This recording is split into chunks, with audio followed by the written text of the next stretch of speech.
Well, hello friends.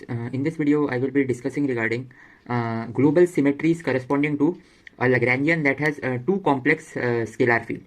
So you can see that this is the Lagrangian.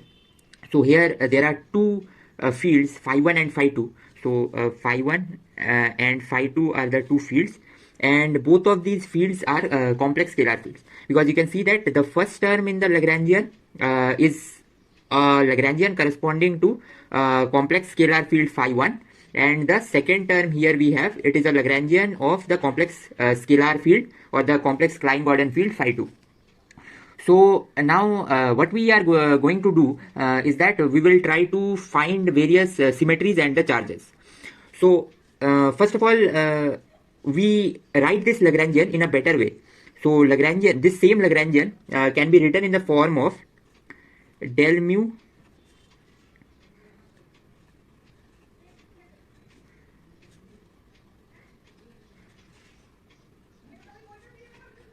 this Lagrangian can be written in this particular form. So this is the form. So where, what is this phi triddle? I have to mention. So phi triddle is a column vector. So it has two components, phi 1 and phi 2. So you see, I have collected the two fields in this kind of a way, and I have defined this complex quantity. You see, this vector will take values from over the complex space. So because this both of these fields are complex. So now corresponding to, so we have to find so corresponding to this Lagrangian, we have to find the various charges. So first of all, observe that the first charge is quite simple. It is the U1 symmetry. The U1 symmetry, what it means is that by U1 symmetry we mean this phi triddle that I have written, it goes to e power I theta phi triddle. So this is just a phase multiplication to this phi 1 phi 2, and for this you can check that delta L is 0. So we have done this several times. So now using for this, then what our current will be, it can be given by the Noether's theorem. So that is J mu equal to del L over del mu phi triddle, and then you have delta phi triddle. But you see, there will be summation over the fields. So because you see, when I have written the Lagrangian in this form, I actually have two fields in this Lagrangian. So I have one field as phi triddle and another as phi triddle dagger, similar to the complex case, but each of these fields itself bears these fields. So actually there were four fields, phi 1, phi 2, phi 1 dagger, phi 2 dagger, and I have collected them into two fields. So that means I will need to sum over this index, and what will this give is it is simply del L over del mu phi triddle and delta phi triddle plus phi, so there will be this triddle dagger and delta phi triddle dagger. So now after this we can just simply use this thing, and then we can see what our delta phi is. So delta phi will be, if we exponentiate this, it will simply be I theta, and then you have phi triddle. So we will plug this here and take the complex conjugate here. So then let's see, so I theta phi triddle will go here. So this will just be del mu phi dagger, I theta phi, and then there are these triddles, minus I theta phi dagger del mu phi. So this is the current corresponding to the U1 symmetry. So this is the current corresponding to the U1 symmetry, and this is the conserved current. So to find the charge, what we need to do is we need to take this current and integrate over the space dimension. So the zeroth component of the current. So where this is the current, so this is the case for U1 symmetry. We will see that it has more symmetries. So let's perform this. So it is d cube x I theta, and then you have this entire thing. So del 0 phi triddle dagger phi minus phi dagger. So this can be written in a better form by so let's see. So I integral d cube x theta Now you see this is the 0 and this is the dagger. So basically what we are doing is we are taking the row vector and multiplying with column vector. So now we can break these row vectors and column vectors in terms of phi1, phi2 and directly write the result. So what this will give is pi1, phi1 plus pi2, phi2 and pi1, phi1 minus you will have so let's see, so when this will multiply, so I will get from here, I will get the conjugate of this field. So that means I will get something of this pi1 star, phi1 star plus pi2 star, phi2 star. So what I have done is simply that let's try to see. So I had del 0 phi tridel dagger times phi. So this is phi1, phi2 and this thing is time derivative of the conjugate of this thing. So that is nothing but so the time derivative of the conjugate is simply pi1 and pi2, because what is the definition of the conjugate momentum corresponding to the field phi1? So pi1 is simply phi1 star time derivative, and similarly pi2 is also there. And what is so pi1 is conjugate momentum corresponding to phi1, and similarly pi1 star or pi1 conjugate is the conjugate momentum corresponding to phi1 star field. So there are 4 fields, so there are 4 conjugate momentums. So that is what we have written here. Now let us see. Now what we will be doing is okay, so now once we have till this much, what we can do is we can arrange the terms. By writing q equal to I theta integral d cube x, and now let us see. So so it will be pi1 phi1 minus pi1 star phi1 star, and plus we will have pi2 phi2 minus pi2 star phi2 star. So we can see that we will get this as the charge. And now what we can do is we can write this charge in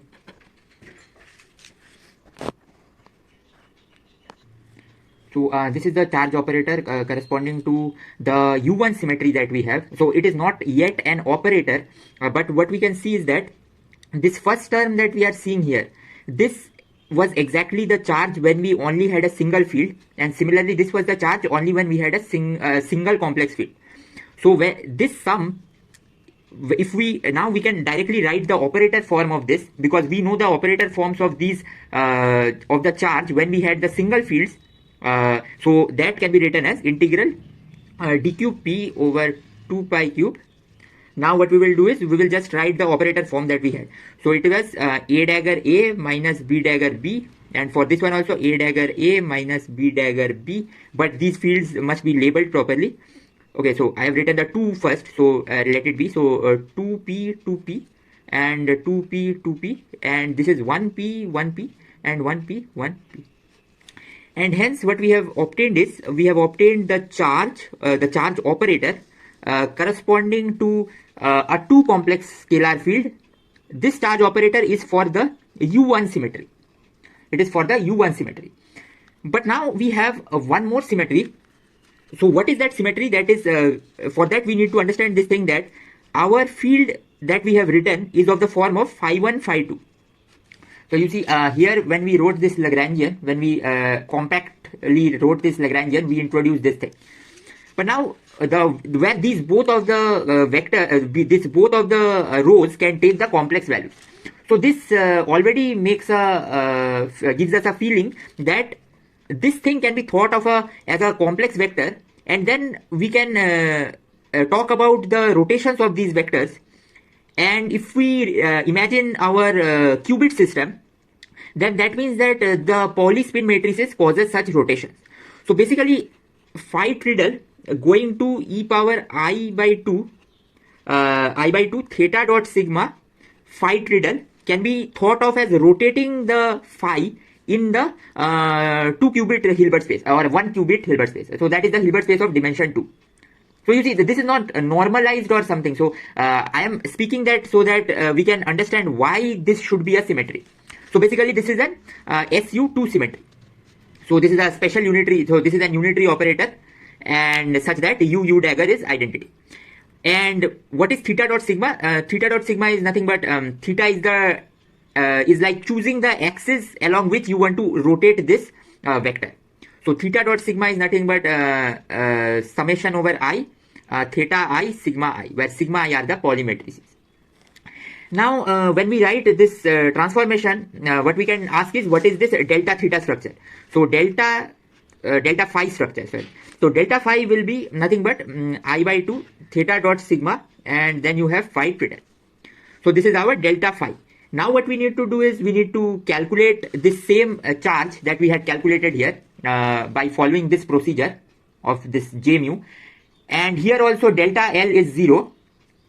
So what we can do is we can almost immediately write this this charge by seeing that the only change will be in this delta phi term, which will be changed in this form. Delta phi triddle will be I by 2 theta dot sigma phi triddle.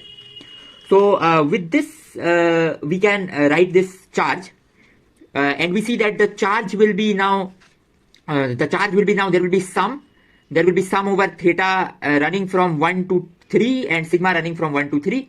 So there will be 3 charges, but we will just extract one of the charge. So let us see, let us try to write that. So this is the charge label. So basically this is the one the dimension over which the Pauli matrices are running 1, 2, 3. So this can be written as integral d cube x j0, which is equal to I by 2 integral d cube x. Now let us see. So this I will extract this from here. So this can be written as del 0 phi triddle dagger sigma a phi triddle minus phi triddle dagger sigma a del 0 phi triddle. So you see this sigma a is corresponding to that I have charge qa, and similarly I could have sigma b, sigma c, like that. So up till this we have arrived, and this is the charge for SU2 symmetry. And now we will try to write the operator form of this charge. So now how can we write such a form? So let us see. So up till here we have arrived. So this can be written as I by 2 integral d cube x. So now I can write it as pi I sigma a ij, and then phi j minus phi I star, and then I have sigma a ij, and then pi j, and then we have star. So this is this. So what I have done is I have just written this entire equation in the component form. So there is summation over both of this I and j indices here. So this is the component form of this. And now from here we can see we have pi I phi j. So this is giving us the form of this AP dagger AP, but we have now different summations. So what we can write this as integral d cube p over 2 pi cube, and then I have a dagger IP, and then I have sigma a ij, and then a jp, and minus I will have b dagger and IP sigma a ij, and then b jp. So you see this part is pi I phi j, and these are the conjugate momentas and the field which has the A as the creation and annihilation operator, and this part has B as the creation and annihilation operator, because for single complex scalar field we had 2 sets of different creation annihilation operator. So this is the operator form of such a charge which corresponds to SU2 symmetry. But now what we will do is we will try to find the commutator of this charge. So what we will do is we will try to find QA, QB commutator. So why we try to do this? Because this commutator of these charges actually will present to us or provide us with the underlying algebra of the symmetry. So because this commutator of these charges and the algebra of this Pauli matrices, we will see that they will be closely related. In some sense, these brackets, so we say the structure constants of these both things will be same. So now let us try to prove that. So for this we have to do a lot of index calculation. The indices will be very difficult to handle, but let's try to write this. So what we will do is we will take this charge that has such a form, this big form here, in terms of this sigma a. So this part here, and we will write it directly compute the commutator by brute force. So this gives us integral d cube x integral d cube x prime, and then we have the commutator. So so let's write it.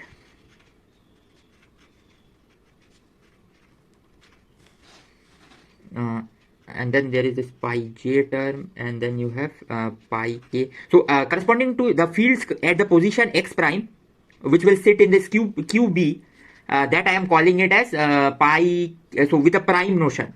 So this prime is for the position x prime. So this will give me sigma b, and there will be kl phi l prime minus phi k star prime.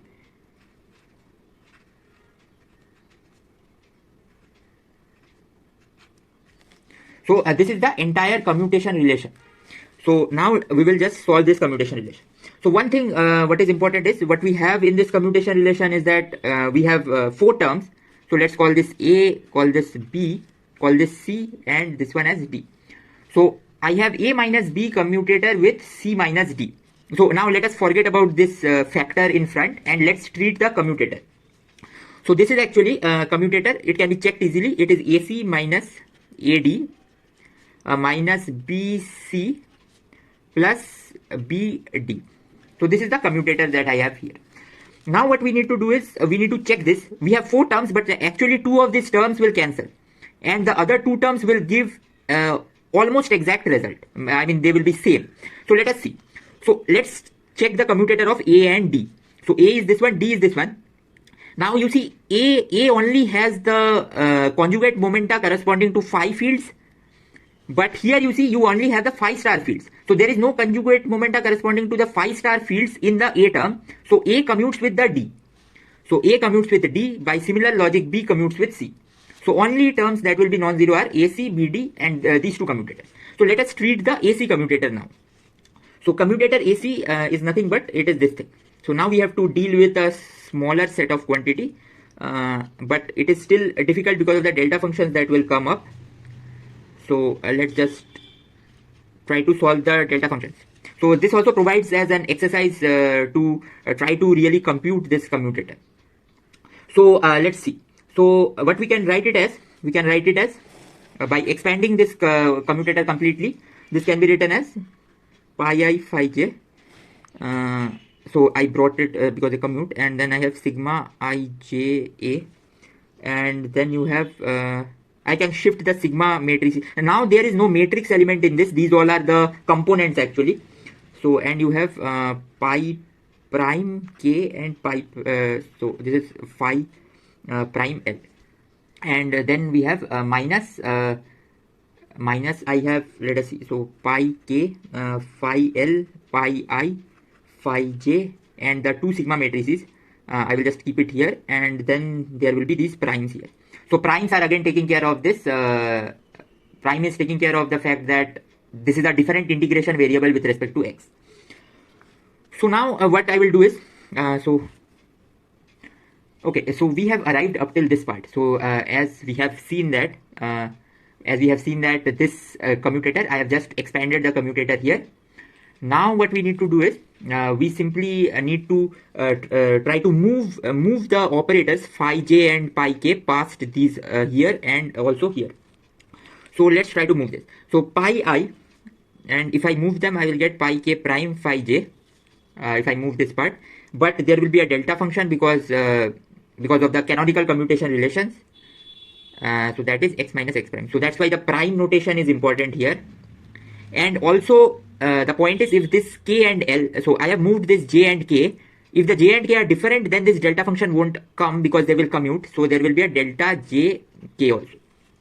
And then after this, there will be just the rest of the part, phi l prime, sigma I j a, sigma k l b. And then let's write this part. So pi k prime. I will again try to move these 2. So I get pi I phi l prime. I am just trying to move these parts. So this is L. So my L looks like an E.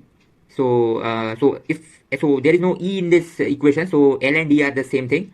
And so this can be written as plus I. So let us see. So plus I, and then we will have so I will have a delta cube of x minus x prime but with this entire thing I will also have a delta of this L and I, because I am moving these two. So delta Li, and then this three terms will sit here. So I will just write the three terms here.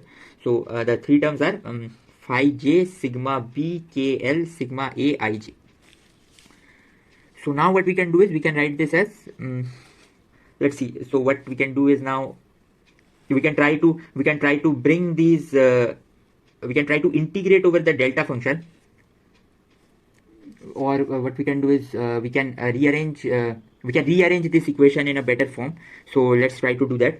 So rearranging this gives us pi I pi k prime phi j. So pi I pi k prime phi j and phi l prime minus pi k prime pi I phi l prime phi j times. So these are the first terms that I have picked after I have commuted them past each other, and then there will be this sigma factor. So sigma I j a sigma k l b. There is no problem of commuting the sigmas because these are just numbers now, because I have taken the components here, and all throughout there is summation over the repeated index everywhere.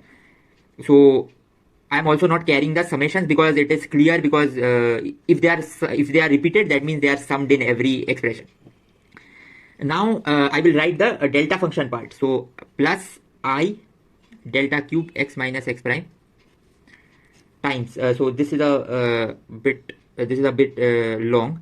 So pi I phi l prime sigma I j, and then you have a sigma b, and then this has j l. I just used the Kronecker delta here, minus pi k prime phi j sigma k I b sigma I j a.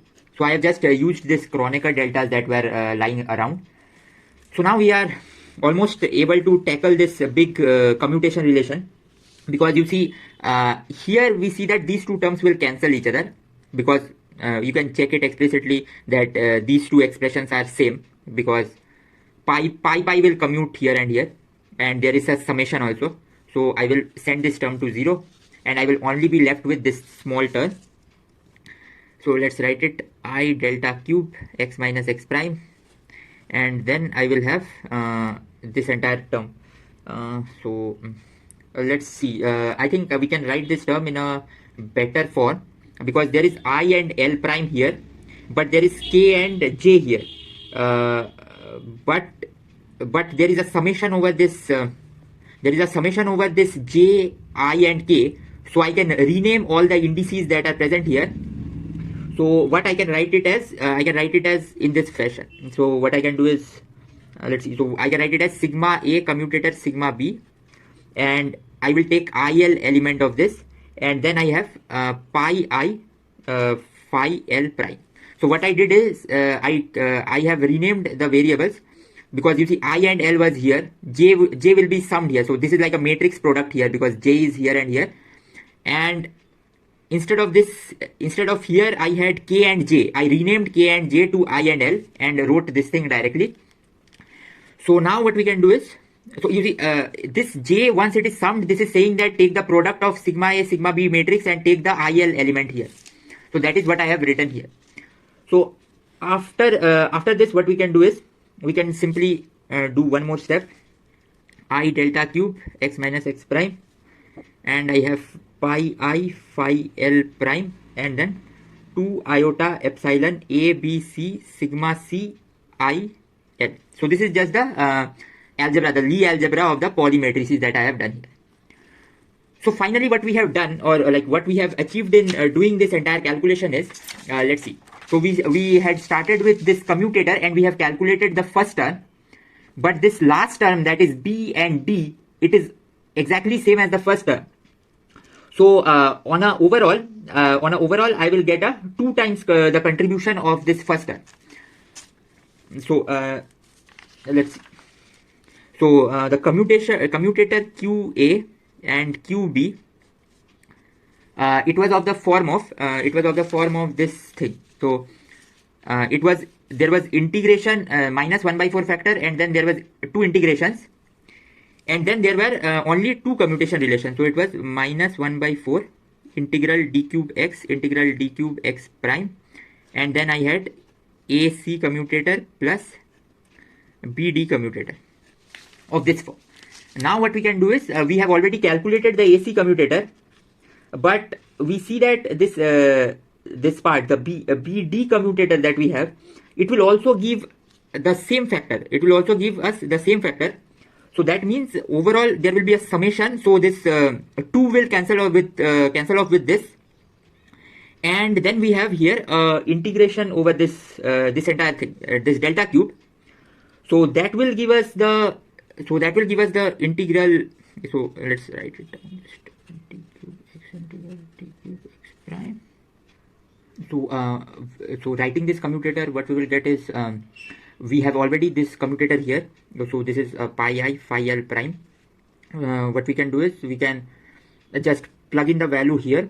So this gives us pi I phi L prime, and this BD that we have. So let us look at the form of BD. So why it will give us similar contribution, it is not difficult to see, because you see this the term A term and the D term, it had this pi I phi j, and then the conjugate counterpart, but with an opposite order. So now B and D, if you see, it has almost the same term ij, and then you have here kl, but it is not in the counter term part, but we can do the same exercise again, but this is much easier to do because they are already arranged in the similar form of phi I and pi j. So if we agree on that part, so this part will simply be phi I star pi L star, and then what we have is this entire thing, and then you have sigma C I L. So this is what we have as the entire commutation relation. Now we can perform this integral over this this prime coordinate, and then we see that it is minus half integral d cube x epsilon ABC. We can multiply by an iota. So I can multiply by I square. I can write it as I square and put a plus. So and then this part, if the prime, so I have not written the prime again here properly, so let us see. So one of them will be prime, so here it will be something like this, and then if you integrate over the x prime variable, you will get pi I phi L prime minus phi I star pi L star, oh, and the prime won't be there, and sigma C I L. But this entire expression is nothing but the expression of the QC charge. So this is I times QC, and then you have also epsilon ABC. So what we have proved in this calculation is that we have proved that the commutator A and commutator of the B charge is I epsilon ABC commutator of the C charge. And similarly, the polymatrices satisfy this particular Lie algebra equation, sigma C. So this same calculation can also be performed in a higher dimension, which is the if we say that we have n set of complex scalar field, then this phi will be transformed by an SUN matrix.